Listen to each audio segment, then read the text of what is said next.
چین دنیا کو قرضے فراہم کرنے والا دنیا کا سب سے بڑا ملک ہے۔ IMF کے مطابق چین کے لیے پاکستان کے واجب الادا قرضوں کا حجم 100 ارب ڈالر ہے، جن میں زیادہ تر قرضے سی پیک معاہدے کی مد میں لیے گئے ہیں۔ دنیا بھر کے ملکوں کی کریڈٹ ریٹنگ پر نظر رکھنے والے ادارے موڈیز اینڈ فچ کے مطابق پاکستان نے جون 2023 میں تقریباً 7 ارب ڈالر کے بیرونی قرضے واپس کرنے ہیں، جن میں چین اور اس کے کمرشل بینکوں سے لیے گئے قرضے بھی شامل ہیں۔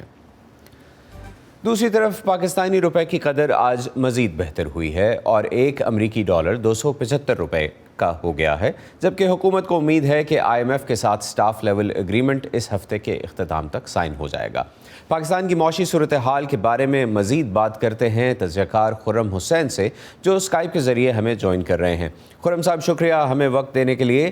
IMF سے ڈیل ہو جائے گی۔ چائنا کمرشل بینک نے 1.3 ارب ڈالر کا قرض بھی رول اوور کر دیا ہے۔ IMF کی ڈیل کے بعد قرض کی قسط مل جائے گی، دوست ملک بھی رقم دینا شروع کر دیں گے، لیکن بنیادی سوال ابھی بھی یہ ہے کہ کیا پاکستان کی حکومت ملک کے اخراجات کم کرنے کے لیے سنجیدہ اقدامات کرنا چاہتی ہے؟ جی، کرنے تو پڑیں گے، چاہے وہ چاہتے ہیں یا نہیں۔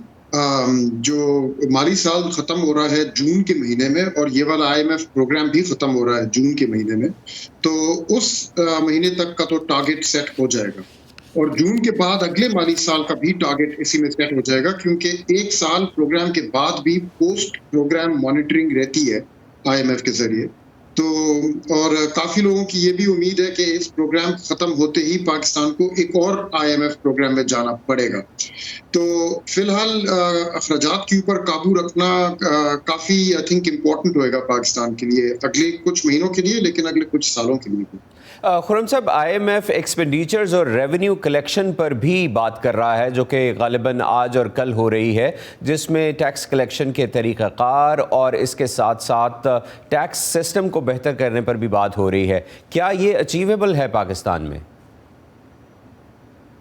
دیکھیں، میرے علم کے مطابق تو یہ بات ہو چکی ہے، اور ریونیو پلان جو ہے جون کے مہینے تک وہ بیسکلی اگری ہو چکا ہے، وہ سیٹ ہو گیا ہے۔ جب منی بجٹ پاس کیا تھا اس گورنمنٹ نے چند ہفتے پہلے، تو وہ آخری IMF کنڈیشن میٹ ہو گئی تھی in terms of revenue target, لیکن ابھی پاکستان صرف اس صورتحال میں اپنے ٹیکس ریونیو کو بڑھا سکتا ہے جب وہ موجودہ ٹیکس پیئرز جو ہیں، یعنی کہ جو آلریڈی ٹیکس دے رہے ہیں، ان کے اوپر مزید اور بوجھ ڈالے۔ جب یہ آئی تھنک ریونیو بیس تب انکریز کر سکے گی جب نان فائلرز جو آج کل ہیں، جب ٹیکس کی بیس کو براڈن کیا جائے گا، یعنی کہ ریٹیلرز اور ہول سیلرز اور جو سروسز سیکٹر میں جو لوگ آپریٹ کرتے ہیں، اور جو لوگ ایگریکلچر انکمز کے اوپر اپنا گزارا کرتے ہیں، ان کے اوپر بھی کچھ برڈن آیا جائے۔ تو فی الحال تو جی یہ جو ڈیل ہے، اگر یہ ڈیل ہو جاتی ہے تو کیا اس سے انڈسٹری کے اور دیگر کاروباروں کے مسائل حل ہو جائیں گے؟ یعنی LCs کھلنا شروع ہو جائیں گی اور خام مال کی درآمد شروع ہو سکے گی، کیونکہ انڈسٹری کو اس وقت یہ ایک بہت بڑا چیلنج درپیش ہے۔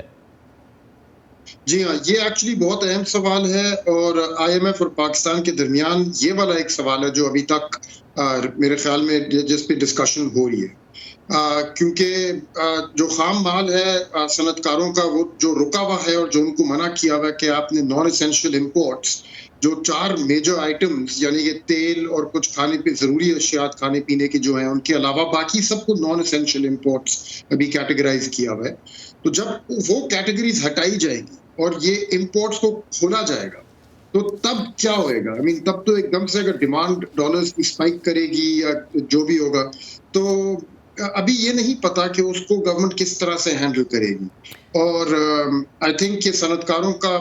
صنعت کا پہیہ تو تبھی گھومنا شروع ہوگا جب ایک تو میکرو اکنامک سچویشن تھوڑی سٹیبل ہوئے گی، اور اس کے ساتھ ساتھ جو ریسٹرکشنز ابھی امپورٹس کے اوپر لگائی گئی ہیں وہ ہٹائی جائیں گی۔ خرم صاحب، ایک اور مسئلہ سیاسی عدم استحکام بھی ہے۔ اب چاہے وہ عمران خان کی تقریر نشر کیے جانے پر پابندی ہو، بلاول کی وزارتیں چھوڑنے کی دھمکی ہو، یا پنجاب اور KP میں انتخابات ہوں جس پہ سپریم کورٹ کا ڈیسیجن آیا، تجزیہ کاروں کے مطابق PDM الیکشن میں جانے سے پہلے معیشت کو بہتر کرنا چاہتی ہے، اور جن مشکل ترین حالات میں معیشت پہنچ چکی ہے، کیا چند مہینے میں ایسا کرنا ممکن بھی ہے، یا پھر پورے ملک میں انتخابات ہو جائیں تو ایک بہتر حکومت یا نئی حکومت کہہ لیجئے وہ آئے گی، اس کے پاس ذمہ داری بھی ہوگی اور اس کے پاس وقت بھی ہوگا؟ کیا یہ بہتر ہوگا؟ جی، یہ ایکچولی بہت اہم سوال ہے، اور IMF اور پاکستان کے درمیان یہ والا ایک سوال ہے جو ابھی تک میرے خیال میں جس پہ ڈسکشن ہو رہی ہے، کیونکہ جو خام مال ہے صنعت کاروں کا، وہ جو رکا ہوا ہے اور جو ان کو منع کیا ہوا ہے کہ آپ نے نان اسینشیل امپورٹس، جو 4 میجر آئٹمز یعنی کہ تیل اور کچھ کھانے پہ ضروری اشیاء کھانے پینے کی جو ہیں، ان کے علاوہ باقی سب کو نان اسینشیل امپورٹس ابھی کیٹیگرائز کیا ہوا ہے۔ تو جب وہ کیٹیگریز ہٹائی جائے گی اور یہ